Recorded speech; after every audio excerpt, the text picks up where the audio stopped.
দেখুন, আমাদের হার্ট আর হাঁটুকে একসঙ্গে ভালো রাখতে গেলে একটি মাত্র এক্সারসাইজ আপনাদেরকে প্রতিদিন করতে হবে। এই একটি মাত্র এক্সারসাইজে আপনাদের হার্টের সাথে সাথে হাঁটুও ঠিক থাকবে, ভালো থাকবে। দেখুন কি করতে হবে। প্রথমে আপনাদেরকে এইভাবে বজ্রাসনে বসতে হবে। বজ্রাসনে বসে হাতটাকে ওপরে তুলতে হবে এবং পায়ের ওপরে ভর রেখে বডিটাকে সোজা তুলতে হবে। মনে রাখবেন, যখন আমরা হাতটা উপরে তুলবো, ইনহেল করব, নিচে নামাবো, এক্সহেল করব।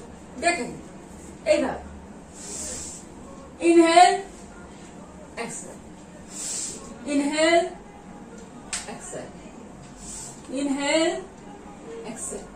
এইভাবে আপনারা প্রতিদিন 10 থেকে 15 বার অভ্যাস করুন। আপনাদের হাঁটু এবং হার্ট ভালো থাকবে, সাথে সাথে যদি থায়ে অতিরিক্ত চর্বি থাকে সেটাও রিডিউস হবে।